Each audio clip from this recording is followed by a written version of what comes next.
모리아산 사건 이후로 믿음의 2세대 이삭이 중심부에 등장합니다. 그의 나이 40세가 되었을 때에 아내 리브가를 만나게 됩니다. 하나님께서는 아브라함에게도 이삭에게도 축복하셨습니다. 하늘의 별과 같이 바닷가의 모래알같이 많은 후손을 주시겠다 약속하셨습니다. 결혼한 지 20년이 다 되어 가는데 아직 이삭에게는 자식이 없습니다.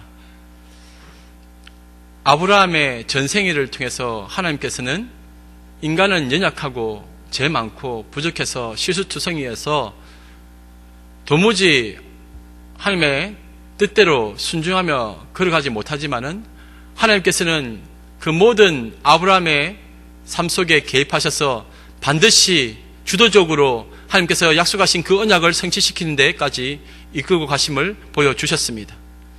아버지 아브라함이 하나님에 의해서 주도되는 인생을 살아갔던 것을 보았던 이삭 역시 그 하나님의 은혜의 손길에 사로잡혀서 하나님의 뜻하신 바대로 이루어지기를 소망하며 기도하고 기다리고 있습니다. 오늘 본문 내용을 단순히 야곱이 팥죽 한 그릇 잘 팔아서 장자권을 얻어 하나님의 언약이 이루어졌고 어리석은 에서가 그 장자권을 잃어버렸다는 내용으로 이 인본주의적인 생각으로 흘러가서는 안 됩니다. 하나님이 인간의 모든 사항과 실수 속에서도 끝까지 개입하셔서 그 언약을 이루시고야만은 그 하나님의 열심과 그 사랑에 우리는 집중해야 될 것입니다. 이삭의 나이 60세에 리브가를 통해서 두 아들 에서와 야곱 쌍둥이 형제를 낳게 되는 가정과 또 에서와 야곱 간의 갈등을 통해 하나님 나라와 성도들의 삶의 지향점에 대해 성경은 몇 가지 중요한 점을 우리에게 알려주고 있습니다. 첫 번째, 성도는 기도를 통해 하나님과 함께 일한다는 사실입니다. 21절 말씀입니다. 이삭이 그의 아내가 임신하지 못함으로 그를 위하여 여호와께 간구하매 여호와께서 그의 간구를 들으셨으므로 그의 아내 리브가가 임신하였더니. 아브라함은 나이 175세에 죽습니다. 아브라함이 100세에 아들 이삭을 낳았으니 이삭의 나이 75세에 아브라함이 죽은 것입니다. 이삭이 나이 60에 두 아들을 보았으니 아브라함도 그때에 함께 있었을 것입니다. 그리고 그 두 아들 에서와 야곱과 함께 15년을 함께 또한 지내게 됩니다. 그렇다면 오늘 본문에 일어났던 자식이 없어서 20년 동안 괴로워하며 슬퍼하던 이 이삭과 리브가의 모습을 그 곁에서 아브라함은 지켜보았을 것입니다. 아브라함도 많은 생각을 했을 것입니다. 자신의 삶을 돌아보았을 것입니다. 하란에서 하나님의 명령을 받아 떠났을 때에 그의 나이 75세. 그때 하나님께서는 아브라함에게 자손을 주시겠다 약속하셨습니다. 그 약속이 이루어질 줄을 믿고 걸어가는데 근데 시간이 지나면 지날수록 의심이 생깁니다. 가나안에 들어가서 살아가지만은 하나님께서 말씀하신 그 약속하신 그 자손은 주지 않습니다. 무엇이 잘못되었는가? 하나님께서 분명히 여러 차례에 걸쳐서 이삭을 주시겠다 약속을 하셨지만 아브라함은 되어져 가는 상황과 환경에 마음을 빼앗겨버리고 맙니다. 그때에 그가 생각했던 것은 첫 번째는 자신의 집에서 길르었던 엘리에셀, 그를 자신의 후계자로 삼겠다. 그렇게 하나님께 맞섰습니다. 그러니 하나님께서는 그가 아니라 합니다. 그리고 언약을 체결하십니다. 반드시 그 언약은 성취될 것인데 기다려라. 그렇게 말씀하십니다. 그리고 나서 아브라함이 잘 기다린 것 같아 보였지만 하나님께서는 그렇게 약속하셨지만은 이내 아브라함은 사라의 몸종 하갈과 결혼하고 그녀를 통해서 이스마엘을 가지게 됩니다. 하나님이 분명히 아니라 했는데도 불구하고 아브라함은 성급하게 자신의 상황과 환경 때문에 하갈이라는 대안을 가졌고 그로 인해 이스마엘이 오게 됩니다. 이것이 이 가정의 비극이 되었습니다. 그러한 경험을 가졌던 아브라함이 자신의 사랑하는 아들 이삭에게 약속하신 그 후손이 아들이 없는 것을 보고 어떤 생각을 했겠습니까? 아마 많은 이야기를 들려주지 않았겠습니까? 여야 이삭아, 모리아산에서 하나님을 경험하지 않았니? 하나님께서 모든 것을 준비하지 않으셨니? 모든 상황과 환경은 하나님께서 주관하시니까 하나님의 때가 될 때까지 기도하고 기다려라. 아마 많이 충고를 했을 것입니다. 이삭은 기다립니다. 기도하며 기다립니다. 사실 이 성경 본문의 내용을 잘 이해하려면은 이 본문의 앞에 무슨 내용이 있었는지 그 뒤가 어떻게 연결되어지는지를 보아야 합니다.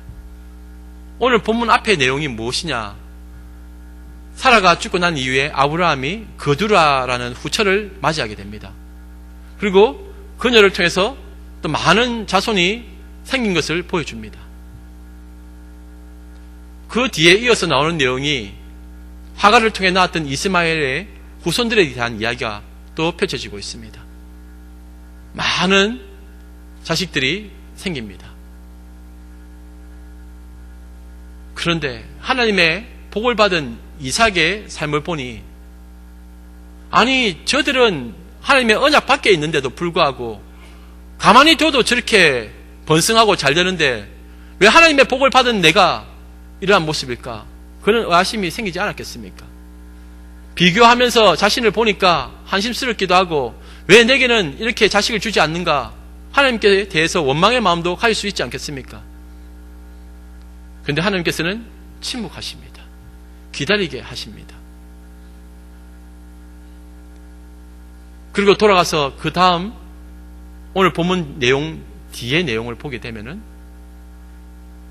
이삭이 그랄 지방에 갔다가 그 아비멜렉과 이야기하는 내용이 나옵니다. 하마터면 그곳에서 자신의 아내 리브가를 잃을 뻔했습니다.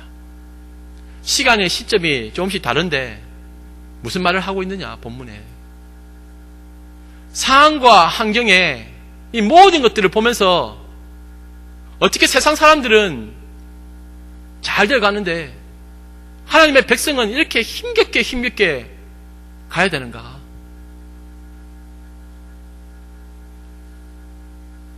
이삭은 리브가를 통해서 두 아들을 가지게 됩니다. 리브가는 하나님이 보호하십니다. 아비멜렉의 그 그랄 지방의 사람들에게서 구원해 주십니다. 그리고 반드시 리브가를 통해서 에서와 야곱이 나와야 됩니다. 아브라함은 사라를 통해서 이삭이 생겨야 되는데 그 과정과 연결되어져 있습니다. 되어져가는 상황과 환경은 도무지 어떻게 할 수 없는 불가능한 상황, 어쩔 수 없는 인간의 실패로 마무리되어져 가는 것 같이 보여집니다. 그러나 반전이 있습니다. 하나님께서는 오늘 본문에 이삭의 기도를 통해서 리브가가 두 아들을 가지게 되었다는 것을 알려주고 있습니다. 오늘 본문을 잘 보시면은 이 21절의 내용에 이 내용이 마치 이삭이 19년 차 동안 기다리다가 어느 날 갑자기 리브가가 불쌍하기도 하고 자신에 대해서도 한심스럽게 생각되니까 막 간절히 금식하면서 그날 한날 잡아가지고 기도하였더니 하나님께서 드디어 그 기도를 들으시고 응답하셨다. 이런 식으로 잘못 생각할 수도 있습니다. 그게 아닙니다. 이삭의 기다림, 그것은 기도의 시간이었습니다. 이삭은 나이 40에 아내 리브가를 구해오는 늙은 종을 기다리면서 들녘에서 묵상하고 있던 자였습니다. 모리아 사건을 이미 경험하면서 하나님의 준비하심, 하나님의 함께하심에 대해서 깊이 깨달은 사람입니다. 물론 부분적으로 실수도 하기도 하고 잘못된 길로 가지만은 그러나 하나님에 대한 신뢰에 대해서는 또 가지고 있습니다. 이 모든 상황 속에서 하나님께서 개입하신 것입니다.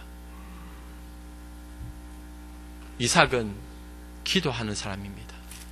그리고 그 기간을 기다린 것입니다. 하나님의 약속하신 그 언약의 자손을 낳기까지 하나님께서는 이삭과 리브가를 준비하고 계셨습니다. 성경에서 말하는 복이란 무엇일까요? 우리는 어떻게 보면은 이 복에 대한 개념을 잘못 이해하고 있기 때문에 나는 늘 괴롭고 슬픈 인생을 걸어가고 있기 때문에 하나님의 복에서 벗어난 사람 아닌가? 저주받은 인생은 아닌가? 그렇게 생각할 수도 있습니다. 그런데 성경은 이미 모든 인류는, 모든 피조 세계는 그 죄로 인해 선악과 사건을 통해서 저주받은 존재임을 드러내고 있습니다. 그런데 그 저주받은 존재들 속에서, 피조물 속에서, 그 많은 사람들 속에서 하나님께서는 한량없으신 그 자비하심과 사랑으로 하나님의 백성을 구원해 내셨다. 그것이 은혜라는 것입니다. 그것을 보여주고 있습니다. 성경에서 말하는 복은 하나님이 함께 하신다는 것입니다. 어디 가나 무엇을 하든지 하나님이 함께 하시는 것, 그 자체가 복이라는 것입니다. 하나님의 언약의 백성으로 삼아주시고 모든 대적으로부터 보호하셔서 마지막까지 그 고난과 고통의 그 모든 여정 속에 믿음 잃지 않게 하시고 저 천국 가는 길까지 이끌어 주시는 것, 그것이 복이라는 것입니다. 이게 본질적인 복입니다. 그런데 우리의 복은 세속화되어져 있습니다. 세상에서 많은 것을 가지고 많은 것을 누리고 다른 사람들보다 더 쉽게 편하게 지름길로 가는 것을 복이라고 합니다. 물론 하나님의 특별한 은혜가 있으면은 그렇게 보여지기도 하지만은 그러나 대가 없는 것이 없습니다. 모든 성도들은 자기 부인의 십자가를 지고 가야 되는 것입니다.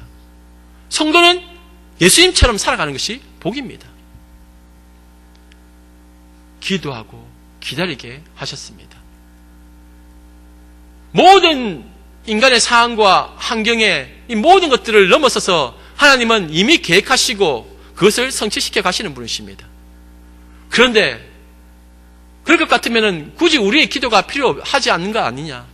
하나님께서 주도적으로 행하시면 되는 것 아니냐? 우리는 가만히 있으면 되는 것 아니냐? 그것은 잘못된 생각입니다. 하나님께서는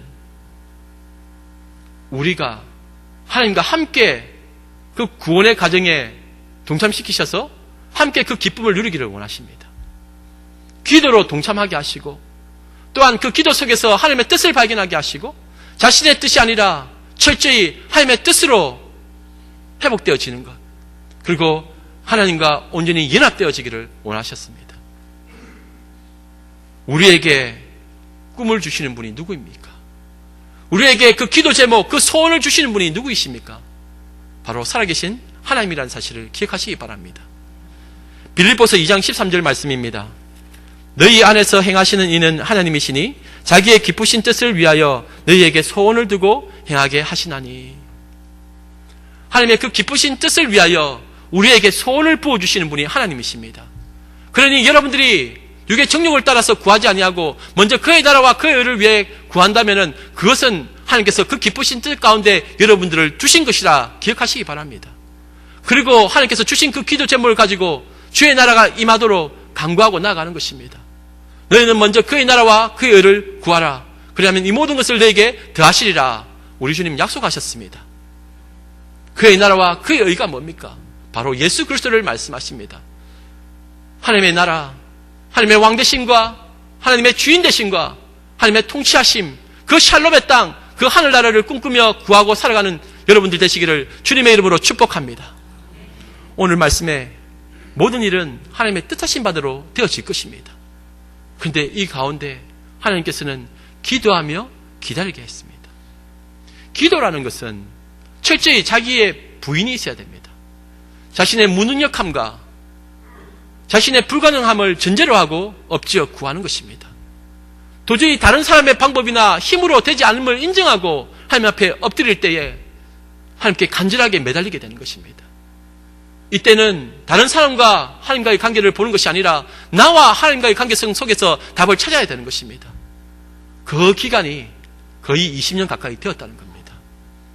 우리의 믿음 흔들리지 않도록, 세상 사람들에게 의지하지 않도록, 다른 사람의 방법을 의지하는 것이 아니라 오직 철저히 하나님만 바라보고 믿음 잃지 않도록 하나님께서 끌고 가시는 장면이라는 것을 보시기 바랍니다.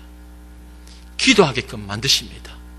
그리고 이 모든 것이 하나님의 은혜였음을 고백하게 하도록 만들어 가시는 것입니다. 우리가 어떤 일이 술술 잘 풀려간다면은, 그렇다면 우리가 기도를 과연 열심히 하겠습니까? 또한 기도 안 해도 그 삶의 문제가 해결되면은 하나님이 하셨다고 생각하겠습니까? 우리가 잘나서 우연히 그 어떤 분이 하필이면 그때에 그분이 도와주셔서 그 상황이 되어서 그렇게 했다고 생각하지 않겠습니까? 철저히 인간은 자기밖에 모릅니다. 자기의 능력을 극대화시키는 겁니다. 뭐가 어떤 공동체 안에 잘 되면은 자기가 있어서 잘 되었다고 생각합니다. 그거 아닙니다.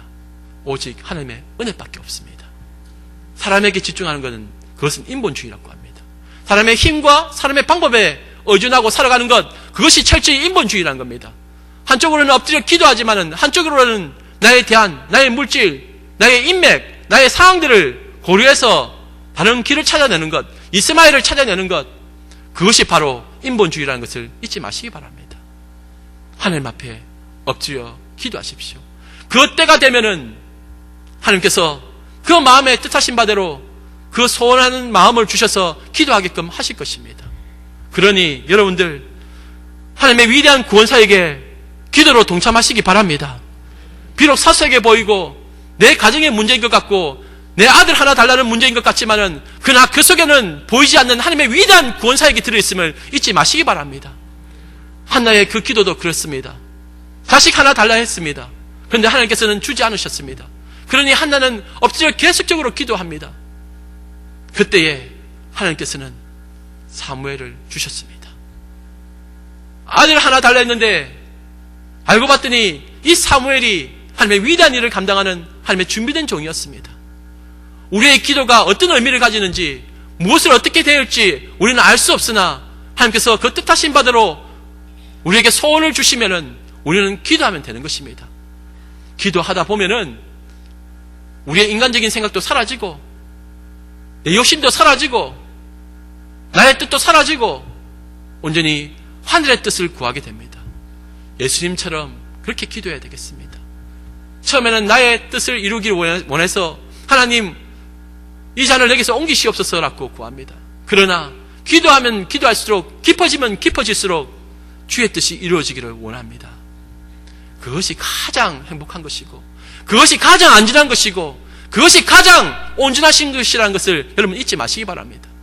내 뜻 이루어지기를 구하지 말고 주의 뜻이 이루어질 때에 모든 것이 완성되어진다는 사실을 기억하시면서 오늘 21절에 나온 이 내용대로 그를 위하여 기도할 수 있는 성도님 되시기를 주님의 이름으로 축복합니다. 두 번째로 우리에게 주신 교훈은 성도는 하나님의 은혜로 선택받았다는 사실입니다. 22절과 23절 말씀입니다.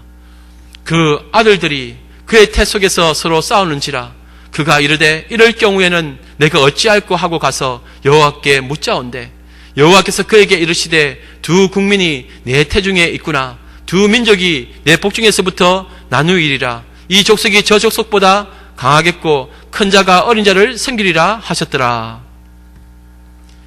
22절에 보니까 드디어 리브가가 기도의 응답으로 한꺼번에 두 아들을 가지게 됩니다. 그동안 그렇게 마음고생을 하며 기도하며 기다렸는데 드디어 하나님의 때가 되니까 하나님께서 두 아들을 주셨습니다. 그동안 기다리면서 인간적인 생각 안 해보았겠습니까? 이런 방법 저런 방법 생각 안 했겠습니까? 그때마다 기다리는 것입니다. 성도는 하나님의 뜻이 이루어지도록 기다리는 것입니다. 인간적인 생각으로 뭔가를 붙잡았을 때는 그때는 엄청난 대가를 지불해야 됩니다. 이스마엘이라는 대가를 지불했습니다. 리브가가 그렇게 기다렸는데 그동안에 이삭도 리브가도 그 모난 성품도 다듬어지고 그 재성도 더러운 부분도 제거되어지고 이제 때가 되니 하나님께서 주신 것입니다. 얼마나 감사했겠습니까? 그런데 성도의 삶은 항상 그렇습니다. 어떤 문제가 하나 해결되고 나면은 또 다른 태산을 넘어야 가야 될 그 문제가 생긴다는 겁니다. 복중에서 이 태아들이 서로 싸우는 것입니다. 그 상황을 제가 여자가 아니기 때문에 제대로 모르겠지만, 그러나 아이를 임신하신 분들은 아실 건 아닙니까? 발로 툭툭 찬다든지. 근데 쌍둥이니까 막 배에서 요동치면은, 야, 이 애들이 왜 이럴까? 남자구나 생각했는데 나와보니 딸이라. 그런 경우도 얼마나 많습니까? 알 수가 없어요. 뱃속에서 일어난 상황을. 그런데 문제는 여기서 이 리브가의 태도입니다. 리브가가 너무나 심하게 고통스러우니까 어떻게 이런 일이 내게 일어났는가? 이럴 경우에 내가 어떻게 해야 됩니까? 하나님께 기도합니다. 예레미야 33장 2절 3절 말씀입니다. 이를 행하시는 여호와, 그것을 만들며 생치하시는 여호와, 그의 이름을 여호와라 하는 이가 이와 같이 이르시도다. 너는 내게 부르짖으라. 내가 내게 응답하겠고 내가 알지 못하는 크고 은밀한 일을 내게 보이리라. 일을 행하시고 그 일을 만들며 생치하시는 여호와 하나님께 기도하라고 합니다. 하나님께서 다 알아서 행하시지만은, 계획하시지만은, 이루시지만은 우리 보고 기도하라 하십니다. 그러면 하나님께서 부르짖어 기도할 때에 응답하시겠다 약속하셨습니다. 또 하나 중요한 약속이 있습니다. 네가 알지 못하는 크고 은밀한 일을 내게 보이리라. 리브가가 지금 이 상황에 대해서 하나님께 묻고 있습니다. 하나님께 물어보니 하나님께서 답변을 하신 것입니다. 여기서 놀라운 답변입니다. 기도했더니 은밀한 일을 알게 되었습니다. 그것은 두 아들, 두 명이 아니라 두 국민이 있고 두 민족이 있고 두 족속이 있다는 것입니다. 단순히 두 아들만 가지고 있는 줄 알았는데 그게 아니라는 겁니다. 하나님의 언약의 계보를 잇는 그 자손이 이 뱃속 안에 들어있다는 것입니다. 기도할 때에 하나님의 은밀한 일을 알게 됩니다. 여기서 서로 싸운다라는 표현이 나옵니다. 서로 싸운다. 단순히 이것이 그냥 발길질 몇 번 하는 그런 모습을 나타내는 것 아닙니다. 언어상으로 보면은 이것은 전쟁 용어입니다. 서로 누르다, 짓밟다, 깨부수다, 밟아버리다. 대적을 그렇게 다루는 것입니다. 그러니 뱃속에서는 이미 전쟁이 난 것입니다. 무엇을 말씀하고 있는 겁니까? 야곱과 에서, 야곱을 통한 이스라엘, 에서를 통한 에돔, 서로 싸운다는 겁니다. 큰 자였던 에돔, 에서, 작은 자였던 이스라엘, 야곱, 전쟁이 일어난 겁니다. 이것은 곧 세상과 하나님 나라의 싸움으로, 세상과 예수 그리스도와의 싸움으로, 성도와 세상과의 싸움으로 나온 것입니다. 이미 하나님께서 그 복중에 그렇게 만들어 주신 것입니다. 이 모든 것이 하나님의 계획 속에 이루어진 것입니다. 여기서 우리가 중요하게 질문 하나 던져봅니다. 왜 하나님은 장자였던 에스가 아니라 야곱을 택하셨는가? 왜 차자였던 야곱에게 에스가 굴복하고 복종하는가? 왜 하나님은 야곱을 선택하셨는가? 뭔가 야곱이 잘했기 때문에 그런 것 아니냐? 그게 아닙니다. 말라기 1장 2절에서 3절 말씀입니다. 여호와께서 이르시되 내가 너희를 사랑하였노라 하나 너희는 이르기를 주께서 어떻게 우리를 사랑하셨나이까 하는도다. 나 여호와가 말하노라. 에서는 야곱의 형이 아니냐? 그러나 내가 야곱을 사랑하였고 에서는 미워하였으며 그의 산들을 항폐하게 하였고 그의 산업을 광야의 이리들에게 넘겼느니라. 에서와 야곱에 대한 선택의 기준이 무엇입니까? 그냥 하나님의 뜻이라는 것입니다. 하나님의 마음, 하나님의 뜻이 그러하다는 겁니다. 하나님께서는 야곱을 사랑하시는데 어떤 야곱이 뭔가를 했기 때문에, 잘했기 때문에 야곱을 선택한 것 아닙니다. 인간에게서는 그 어떤 선택받을 조건은 없다는 겁니다. 그런데 창세전에 만세전에 하나님께서는 이미 야곱을 사랑하기로 작정하신 것입니다. 그래서 야곱을 세우신 것입니다. 만약에 이렇게 우리가 생각해 본다면은 하나님 너무하신 것 아닙니까? 그래도 이 야곱이 그 팥죽을 형에게 팔아버리고 그 장자권을 얻기 위해서 몸부림치던 그 모습 귀하게 여기셔서 훗날에 하나님의 언약의 계보를 잇는 그 장자권을 받게 하신 것 아닙니까? 아니면은 이삭의 그 축복을 가로채웠기 때문에 그만큼 집요하게 그 하늘의 것을 사모하고 간절히 원했기 때문에 그렇게라도 집착하고 하늘의 것을 사모했기 때문에 야곱을 선택한 것 아닙니까? 라고 우리는 착각할 수가 있습니다. 그런 뜻은 아니라는 겁니다. 이미 하나님께서 창세전에 만세전에 그렇게 택하셨다는 겁니다. 야곱을 사랑하기로 작정하셨다는 겁니다. 이것이 그대로 우리에게 적용되어지는 것입니다. 우리에게는 선택받을 어떤 조건도 없습니다. 그런데 하나님께서 우리를 사랑하시기로 작정하시고 이렇게 선택하셨다는 겁니다. 그것이 은혜입니다. 우리는 행위주의나 율법주의가 아닙니다. 우리의 인간의 노력과 힘으로 구원에 이르는 것이 아닙니다. 뭔가 우리의 방법으로 아름답게 뭔가를 만들 수 있는 존재가 아니라는 것입니다. 우리가 거룩한 옷을 입고 하나님 앞에 경건하게 앉아 있지만은 그러나 하나님은 우리의 중심을 보십니다. 꿰뚫어 보십니다. 하나님은 완후히 여김을 받지 아니하십니다. 우리가 얼마나 악하고 부패한지. 여기서 우리가 찬송을 부르고 아멘으로 화답하고 주님을 부르지만은 그러나 우리 안에는 우리가 어쩔 수 없는, 어떻게 할 수 없는 그 죄성이 있다는 것도 하나님 아십니다. 그럼에도 불구하고 하나님이 창세전에 우리를 택하여 주신 것입니다. 그것을 은혜라 말하지 않습니까? 오늘 본문 내용에서 우리가 기억해야 될 것은 결국은 인간의 행위, 노력, 힘이 아니라 전적인 하나님의 은혜구나. 전적 타락, 완전히 우리는 구제받을 수 없는 그 타락한 존재인데 하나님께서 우리를 선택하셨다. 그리고 하나님의 자유로운 그 뜻에 따라서 유기하셨다. 우리의 뜻으로 구원 얻는 것 아닙니다. 하나님의 뜻으로 구원받아진 것입니다. 로마서 9장 10절에서 16절 말씀입니다.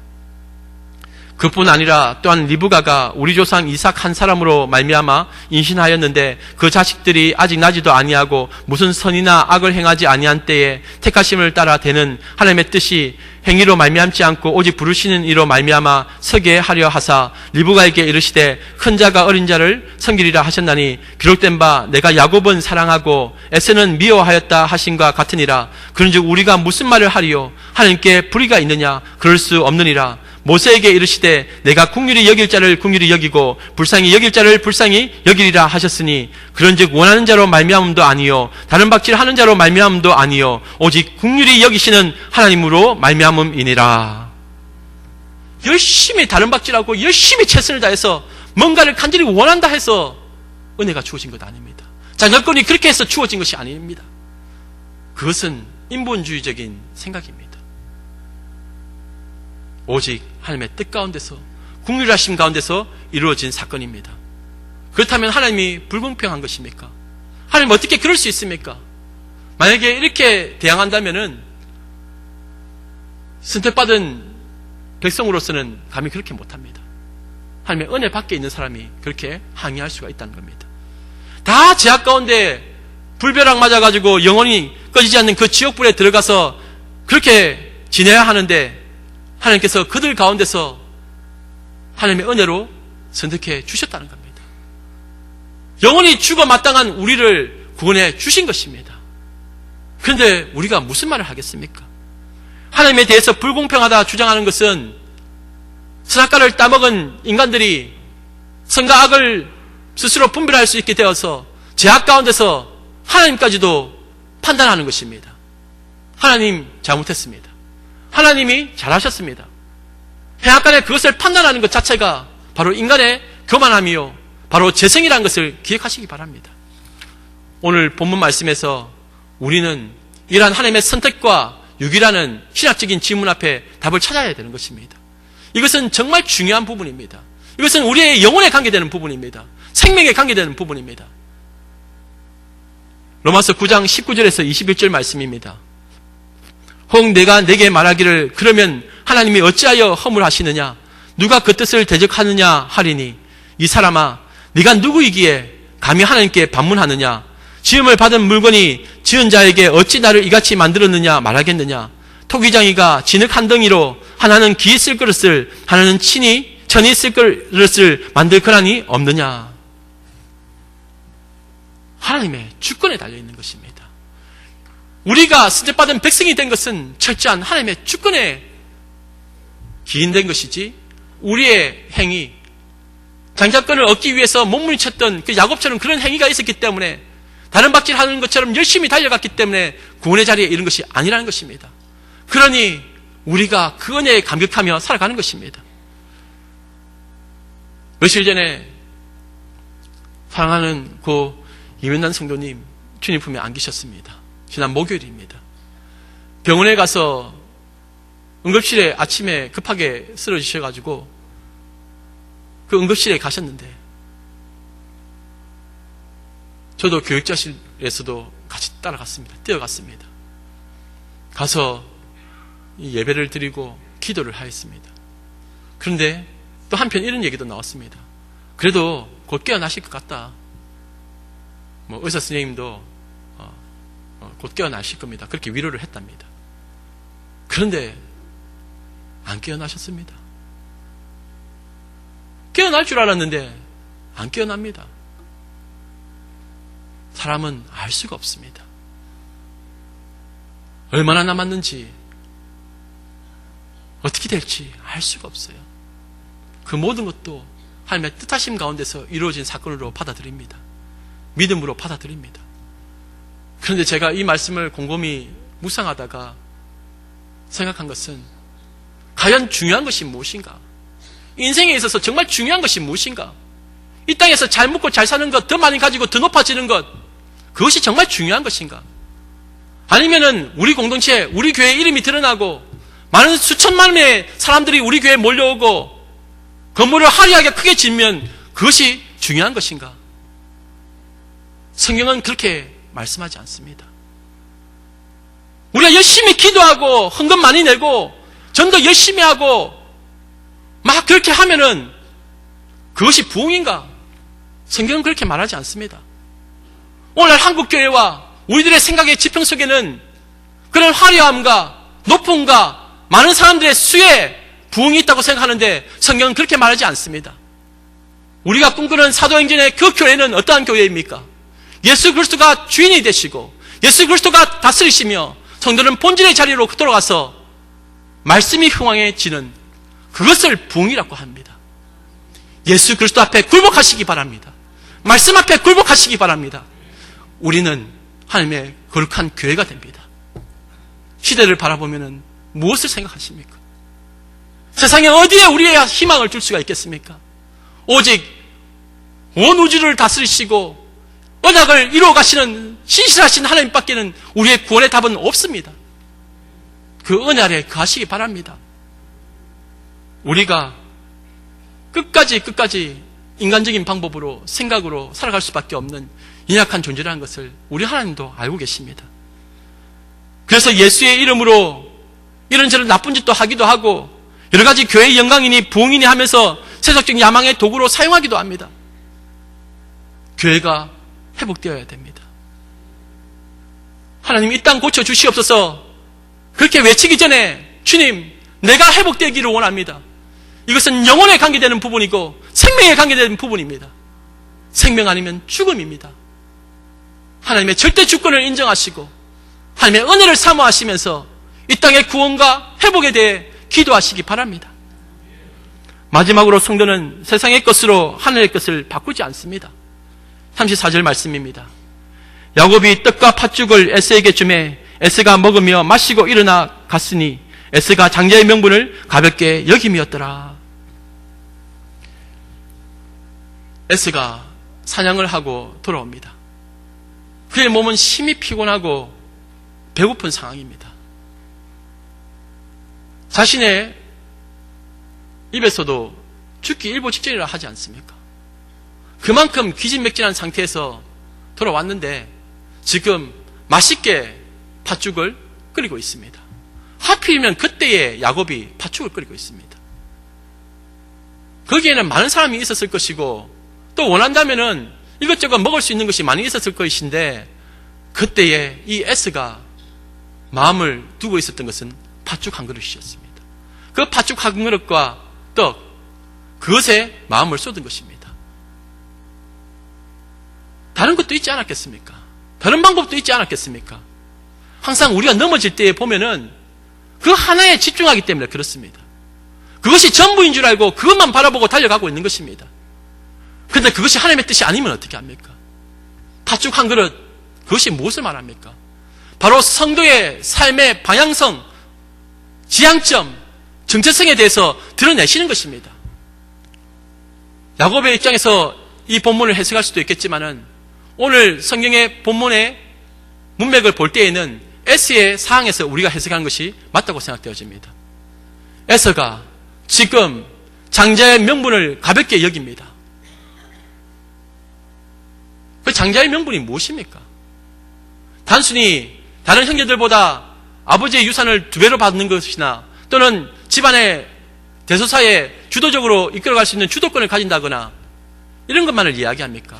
아닙니다. 그 장자의 명분은 바로 앞으로 오실 메시아를 품는 일입니다. 그런데 그것을 몰라요. 모르니까 그렇게 함부로 행동하는 겁니다. 그런데 알았다 하더라도 그렇게 하지 않을 것입니다. 왜냐하면 우리의 모습 속에서도 성도이지만은 하면 안 된다는 걸 알지만은 언제라도 우리는 팥죽 한 그릇을 팔아버리기도 하고 팔아버릴 용의가 있지 않습니까? 장자의 명분을 가볍게 여기는 것, 성도로서의 그 성도의 명분을 가볍게 여기는 것, 뭐가 다르겠습니까? 눈에 보이는 것이 중요한 겁니까? 만약에 이 문제가 팥죽 한 그릇의 문제가 아니라 자신의 활이나 칼이나 창이나 자기가 사냥한 짐승이었다면 얘기는 달라졌을 것입니다. 그것이 눈에 보이는 것인데 그것이 더 소중하다고 생각할 것입니다. 그런데 하늘의 것은 보이지가 않습니다. 성경에는 누누이 보이는 것보다 보이지 않는 것에 더 집중하라고 합니다. 보이는 인간보다 보이지 않는 하나님께 집중하라고 합니다. 인간의 힘과 능력과 노력이 아니라 하나님의 보이지 않는 은혜를 기억하라고 하십니다. 그런데 우리는 끊임없이 보는 것에 넘어집니다. 보는 것에 약합니다. 사람들의 소리에 약합니다. 우리가 믿음으로 행하고 보는 것으로 하지 아니함이로라.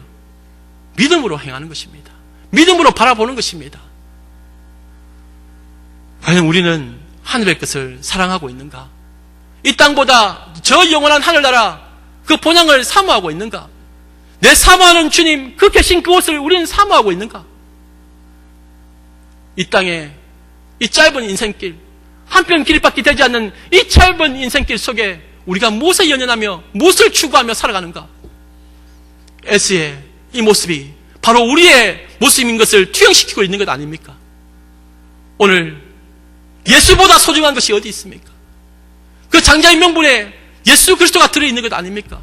그 예수를 품고 살아가는 존재가 바로 우리 성도라는 것입니다. 예수 팔아 장사하지 마시기 바랍니다. 예수보다 더 귀한 것이 있다고 생각도 하지 마십시오. 주 예수보다 귀한 것은 없네. 그 고백대로 살아가시기 바랍니다. 오늘 우리는 압니다. 또 실수하고 넘어지고 또 사람들을 아프게 하고 괴롭게 하고 여전히 임마누엘 하시는 하나님을 잊어버리고 저 세상에 대한 하가를 붙잡고 팥죽 한 그릇에 연연하며 살아가는 존재라는 것 하나님도 아시고 나도 압니다. 이 죄 많고 허물 많은 나를 여기에 세우신 것입니다. 그것이 하나님의 은혜입니다. 사랑하는 남자친구가 작은 은반지를 주었는데 앞에서는 좋아라 하지만 다른 곳에서는 대수롭지 않게 여긴다면 그것은 그 남자친구 앞에서 진실되지 못한 것입니다. 아무리 반지는 끼고 있지만 그 반지의 의미도 모르고 심지어 그 반지도 하찮게 여기는 것입니다. 금반지, 다이아몬드 반지와 비교하면서 자신이 가지고 있는 이 실반지, 은반지의 의미를 깨닫지 못하고 있을 때에 불평불만하게 되어 있습니다. 성도의 자리는 장자의 명분을 가진 자리입니다. 성도로서의 그 정체성이 드러나야 됩니다. 여러분, 창세전에 만세전에 하나님께서 우리를 택해 주셨습니다. 그리고 성도답게 살아가도록 하나님께서 인도해 주십니다. 그리고 그 속에서 부와 같은 예수 그리스도가 우리의 삶 가운데 드러나도록 만들어 가시는 것입니다. 진짜라면 드러나게끔 되어 있습니다. 로마서 8장 38절과 39절 말씀으로 마무리하려고 합니다. 내가 확신하노니 사망이나 생명이나 천사들이나 권세자들이나 현재일이나 장래일이나 능력이나 높음이나 깊음이나 다른 어떤 피조물이라도 우리를 우리 주 그리스도 예수 안에 있는 하나님의 사랑에서 끊을 수 없으리라. 하나님의 사랑에서 그 어떤 것도 끊을 수가 없습니다. 이것이 바로 한량없는 하나님의 은혜입니다. 창세전에 만세전에 우리를 택하셔서 이곳에 세우신 그 하나님의 은혜에 감격해 하시며 그 사랑으로 믿음으로 살아가시기 바랍니다. 우리 주님 두 팔 벌려 저 천국에서 우리를 기다리고 계시니 임마누엘 하신 주님과 함께 승리의 삶을 살아가는 저와 여러분들 되시기를 주님의 이름으로 축복합니다. 함께 기도하겠습니다. 사랑과 은혜가 충만하신 하나님 아버지, 오늘도 우리는 하나님의 약속을 기다리며 기도합니다. 이삭이 아들을 기다리듯이, 자식을 기다리듯이 우리도 하나님의 약속이 이루어지기를 기다리며 기도합니다. 다시 오실 메시아, 다시 오실 나의 왕 예수 그리스도를 기다리고 있습니다. 기도하며 기다리고 있사오니 주여 우리를 붙잡아 주시옵소서. 예수 그리스도 외에 다른 어떤 그 팥죽 한 그릇도 용납하지 말게 하시고 오직 주님을 바라보며 기도하며 인내하게 하여 주시옵소서. 여전히 현실 속에서 침묵과 두려움에 빠져 살아가지만 하나님은 신실하시고 우리의 모든 것을 계획하시고 완성하신 것을 믿습니다. 믿음으로 기도하며 준비되게 하여 주시옵소서. 장자의 명분, 성도의 삶, 하늘의 것, 영원한 것, 예수 그리스도를 세상의 것으로 바꾸지 말게 하시고 오직 믿음으로 살아가게 하여 주시옵소서. 감사드리며 나의 영원하신 기업 되신 예수님의 이름으로 기도드리옵나이다. 아멘.